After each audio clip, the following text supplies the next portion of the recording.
DW Living Planet with Sarah Stephan.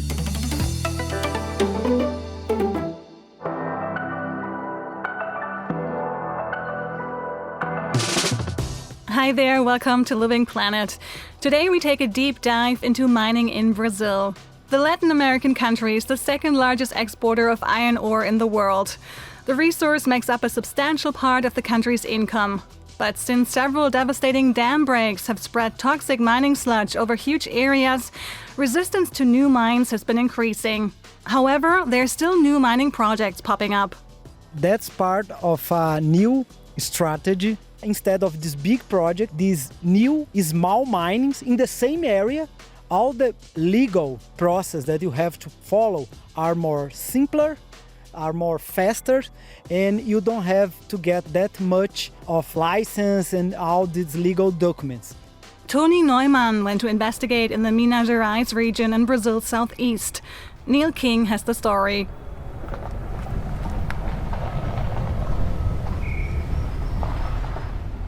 Gusts of wind carry the noise of excavators down from a flattened, bare, reddish-brown mountain that rises out of the jungle some 3 kilometers away.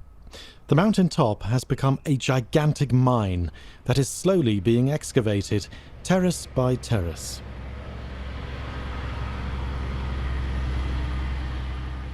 Trucks pass by every minute, loaded with iron ore. In a few years, the mountain will be gone. We're in a forest in the Minas Gerais federal state in southeastern Brazil. These woods are outside the small town of André de Mato Dentro. On the right, a fence marks the border to the Gandarela National Park. On the left, a fence marks the territory of the Lopez iron ore mine. By Brazilian standards, it is a comparatively small mine. It is located on the edge of a mountain range that Brazilian conservationists have been fighting to preserve for almost 20 years. At the forefront, Maria Teresa Corucho, a small, determined woman of 60 who everyone here calls Teca. This mountain, Gandarela mountain, is the only one intact in iron quadrangle.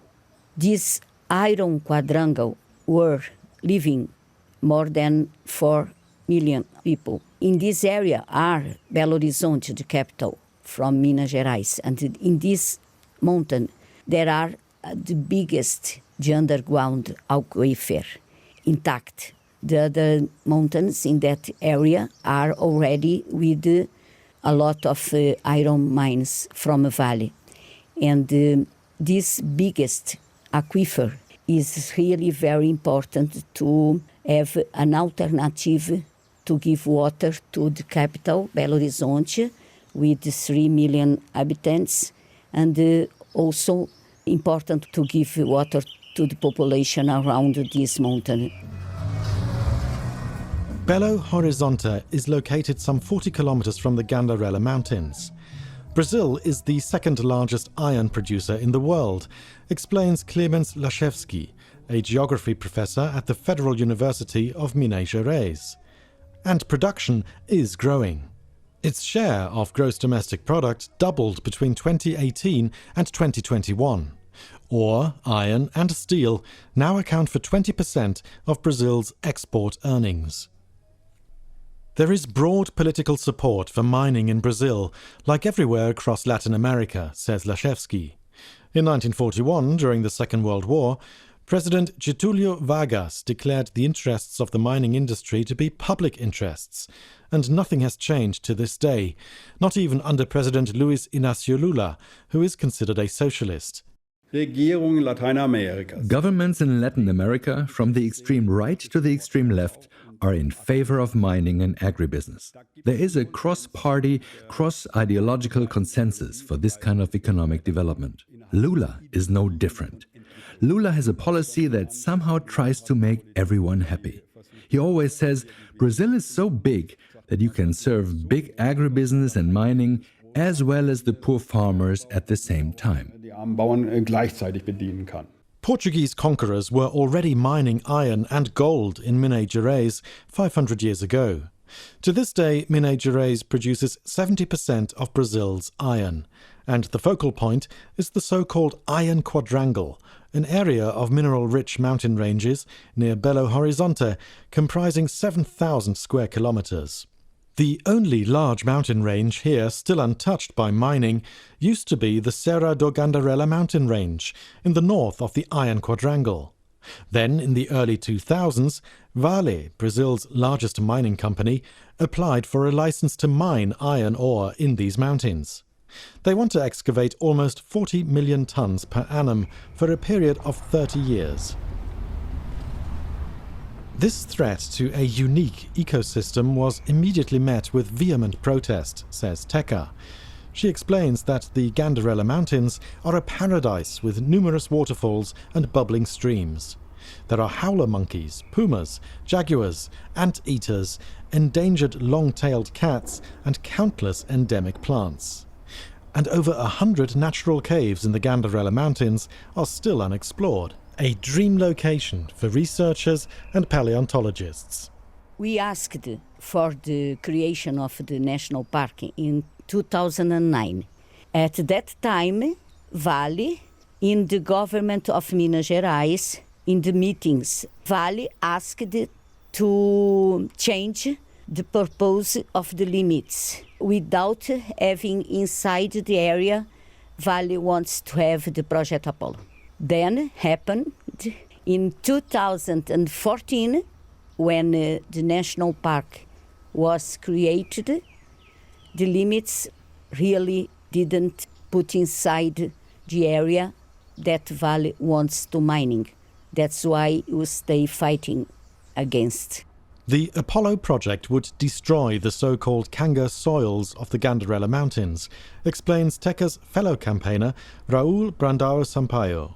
The Kanga rock, consisting mainly of quartz and iron oxide, covers the Gandarela peaks in layers that are up to 40 meters thick. It provides for unique ecosystems on the mountains.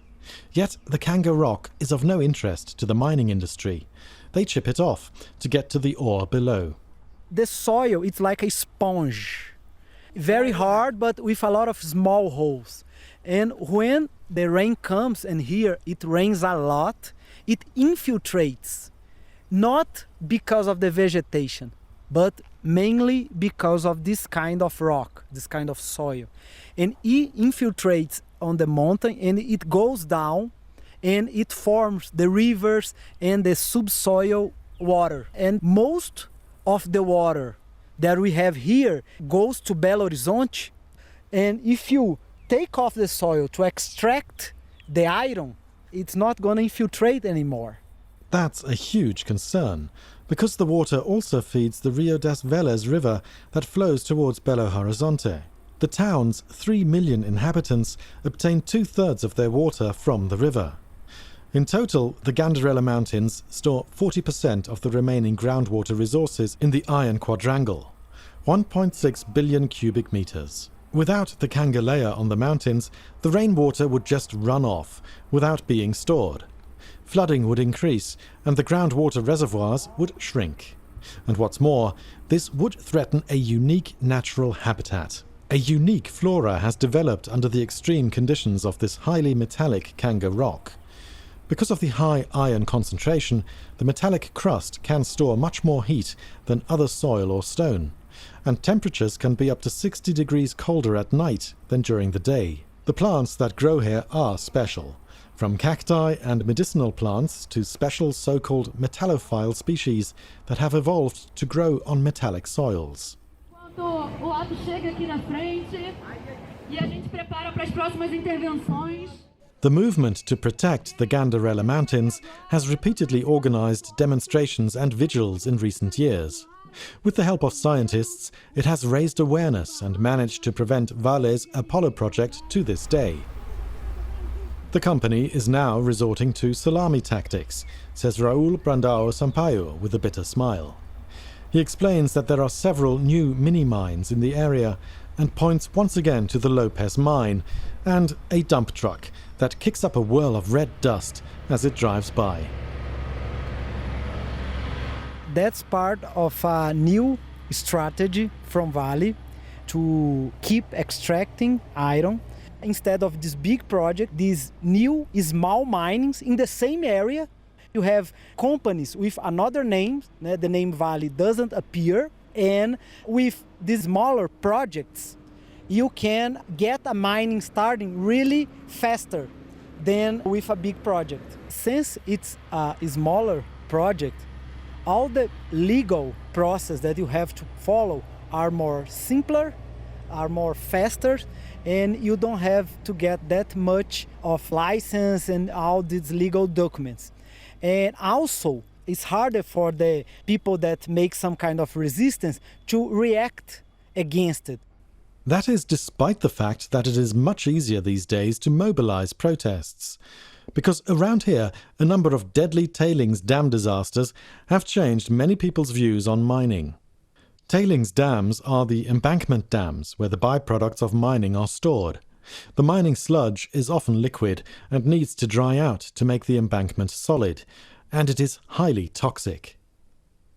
In Brumadinho, very close to the Gandarela mountains, almost 300 people died in January 2019 in the worst ever tailings dam disaster. When the dam collapsed, it released a mud flow that engulfed the mine's headquarters, as well as houses, farms and roads downstream. And it was not the weather or fate that was responsible, but greed for profit in the Vale Group, says Konstantin Bittner. He is a mining expert who works for the German Catholic aid organization Miserior. Tailings dams are mainly built as so-called upstream dams. This means that the mine sludge is stored in a valley behind the initial dam. And as more and more sludge gets added, the dam is then raised again and again. So when the first structure is full at some point, the next structure is built on top so that even more mine sludge can be stored behind it. This form of tailings dam is the cheapest and the most dangerous. And because it is the cheapest, it is also the most attractive for the mining companies. Here in Brazil, this type of dam was banned after the Brumadinho dam burst in 2019. The Brumadinho disaster released 12 million cubic meters of toxic iron ore waste across several hundred square kilometers. This gooey sludge is still covering what used to be fertile land close to several local rivers, with dire consequences for thousands of farmers. Professor Clemens Laschewski explains. Dieses Material kann man nicht mehr nutzen. This land can no longer be used for farming. The soil is so hard that the machines break when you drive a tractor over it or if you try to plow. Rainwater cannot penetrate the soil, and when you plow it, the water stays 30 centimeters below the surface and the roots die, which leads to the impoverishment of the farmers. Und das führt zur Verarmung der Bauern. Over the next few years, the mining company Vale will have to dismantle more than 100 dams in the Minas Gerais region. The company needs to drain millions of cubic meters of contaminated water and collect it again. It has to dry and safely store millions of tons of mining residues. And Vale wants to use this opportunity to extract a lot more iron ore from the material. This is a highly complex job, which makes sense from an ecological perspective. But it requires a great deal of caution, because otherwise it could endanger the villages below the dams. In short, these villages and their inhabitants are in the way of the company, especially since additional gold and iron ore is stored underground. The solution is eviction, says activist Teca. She takes us to a gravel road above the village of Socorro. Elida Geralda is waiting by the road. She is a young veterinarian who has spent most of her life in the village below. We look across the white, turquoise and pink houses and stables covered with red-brown clay tiles.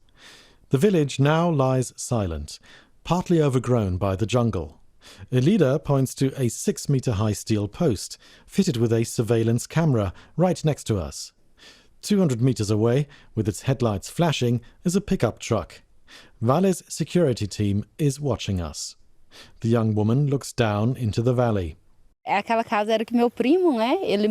can see my cousin's house down there.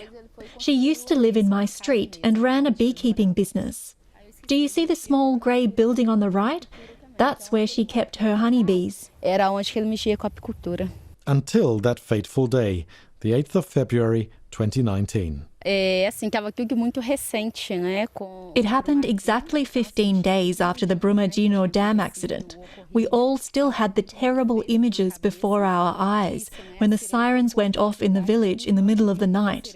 At first, my sister thought it was a false alarm, but the sirens continued to wail. My aunt came to us all worked up, and several of our neighbours panicked because nobody knew what was going on. Foi pânico, porque a gente não sabia o que estava acontecendo realmente. 500 frightened people running for their lives, some still in their pyjamas, without documents, without clothes, without anything. Surprisingly, in the town of Barunja Cocais, everything was strangely prepared for them, says Elida. Hotel rooms had been reserved, and because there weren't enough, rooms had also been reserved in neighbouring towns. However, some older people who were paralysed by the shock stayed behind in the village. Quando a gente saiu, meu pai não quis sair. My father, like some others, didn't want to leave no matter what. He said he would rather die than abandon his many animals. So he actually stayed in the village. The following afternoon I had to go and fetch him, accompanied by the police. My mother would have gone completely mad in the city without him. Para obrigar ele que minha mãe estava ficando louca lá em Barão. What had happened? The Vale Company, owner of the tailings dam above Socorro village, had suddenly declared the highest emergency level for the dam. Immediate danger of bursting. Socorro was to be evacuated immediately, in the middle of the night. The dam never actually broke, but since February 8, 2019, no one has been allowed to enter Socorro. Elida says that people's furniture, cars, windows and doors have been stolen without Vale's security intervening. But villagers who visited their own homes have been reported to the authorities, she says. The company still pays some of the displaced people a minimal living. It is said that the inhabitants of Socorro will not be allowed to return home until the 2030s at the earliest. In the meantime, Vale has bought up most of the village. The former population has scattered to the four winds. Only a few, like Elida's cousin Sileni, the beekeeper, refuse to sell. Tears well up in the young woman's eyes as she talks about her family. Her father and siblings have moved to distant towns because that was the only place they could find work. Elida herself is looking after a great-aunt with dementia and her mother, who is suffering from depression. The author tried to include the position of the mining company in this report. However, Vale did not respond to any questions despite repeated requests.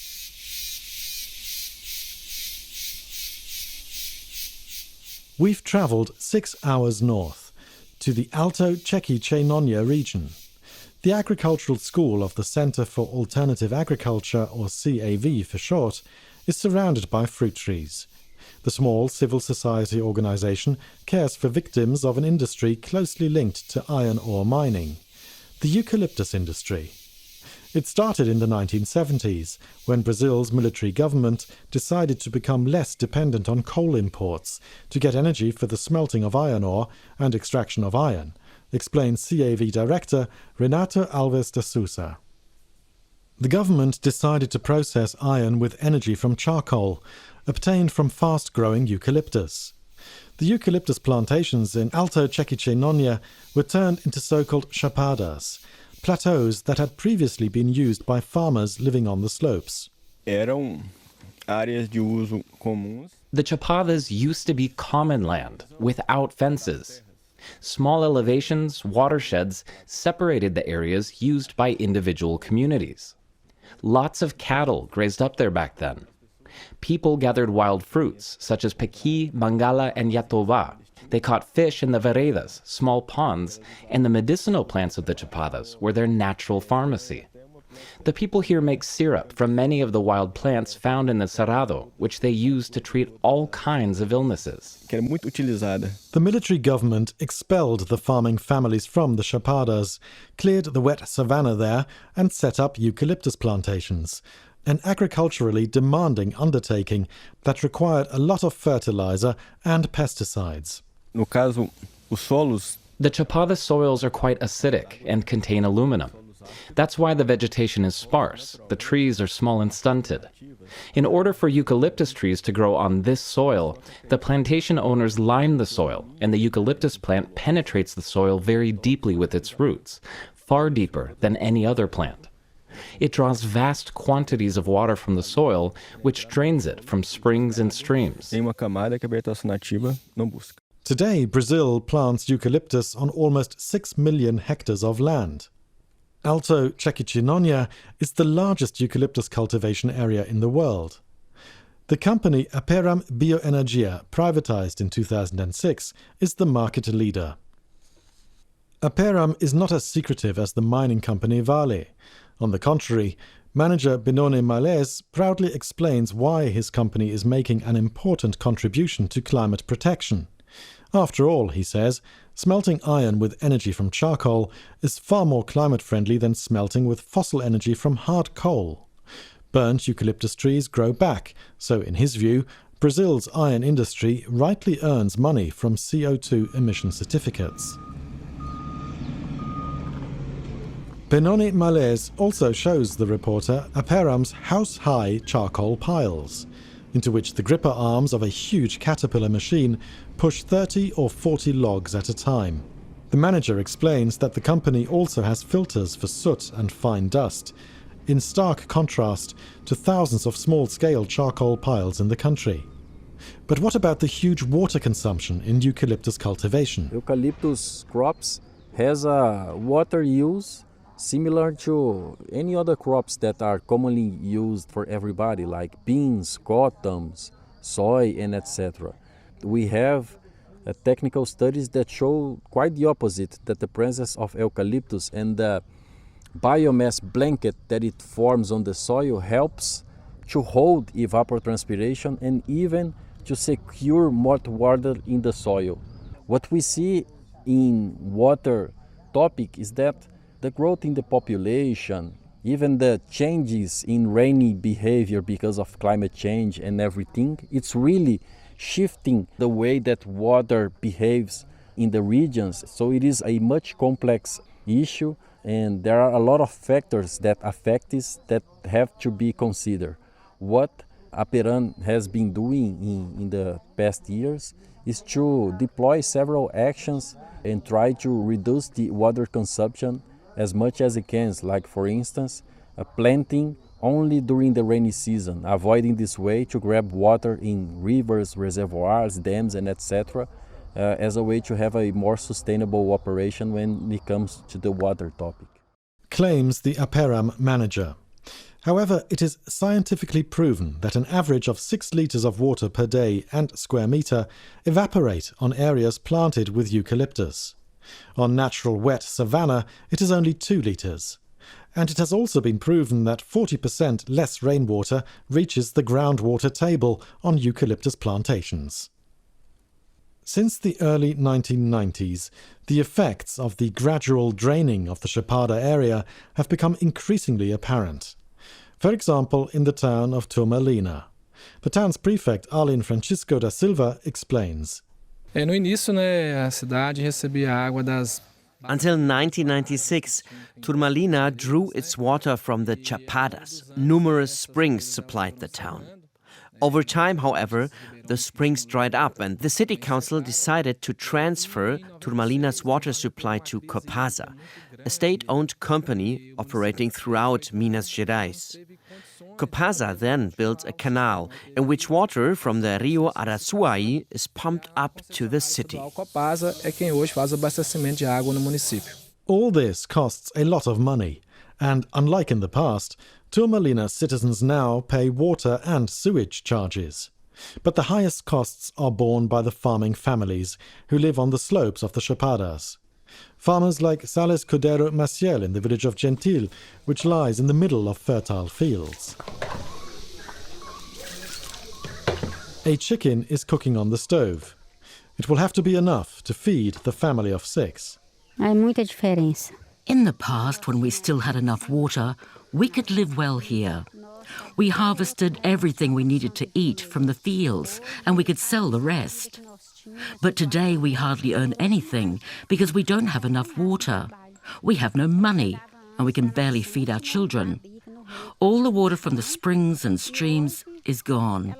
Now we only have the rainwater that falls from the sky, and we try to collect a bit of it. We also get some water from a neighbour. She can still draw water from a spring, but we don't know how long this spring will continue to flow. The family now has to get by without the cattle and pigs they used to keep. Lack of water also means lack of pasture for the animals.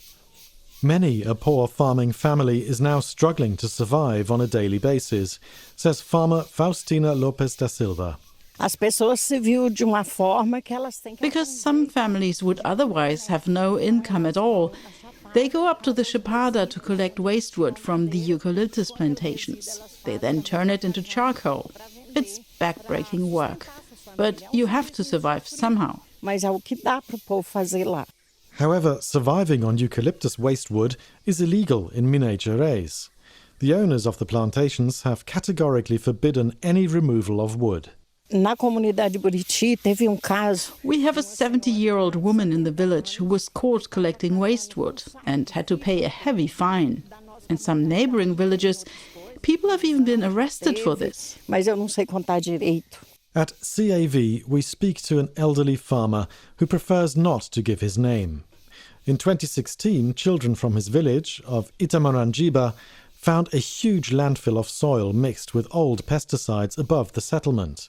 Hundreds of truckloads of it, the farmer tells us, and hands us a document. Dated the 19th of January 2017, a laboratory in Belo Horizonte certified that the soil sample submitted for analysis contained 1.6 grams of the pesticide aldrin per kilogram of soil.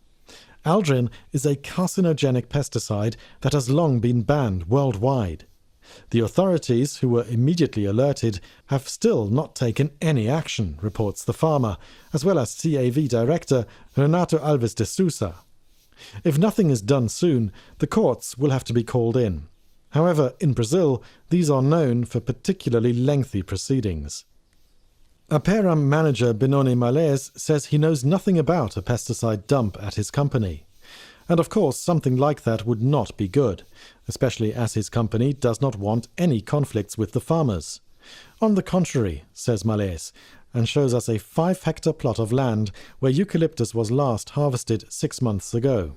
Here is an area that is just prepared because we are entering the rainy season. This is a land that is owned by the company, but through the family farming program, this land is made available for communities around us to plant whatever they want. A pilot project that Aperam is now offering to a number of villages, including that of Faustina Lopes da Silva.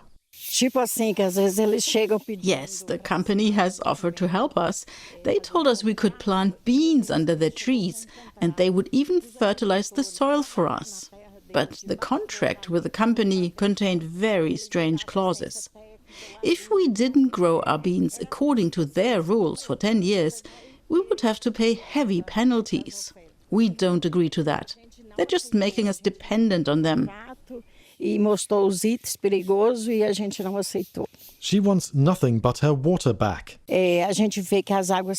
Many from our village have left for the city because they can no longer survive here. They can't grow anything for lack of water, and the cows no longer give milk. But some of us stay anyway. We persevere. We won't let the company drive us away. Faustina Lopes da Silva will need a lot of stamina in her battle with the eucalyptus industry, just like Maria Teresa Corruccio and Elida Geralda in their dispute with the mining company Vale. The global demand for iron is increasing, and at the same time, pressure is mounting on the industry to produce in the most climate-friendly way possible. Vale and Aperam are trying to do this. However, many environmental concerns and those of local people are falling by the wayside. Neil King there with a report by Tony Neumann. That's all from us for this week. For more Living Planet content, go check out dw.com/livingplanet or find us wherever you get your podcasts. We're also on YouTube, DW Podcasts. This episode was edited by Neil King. The studio technician was Jan Winkelmann. I'm Sarah Steffen. Bye for now.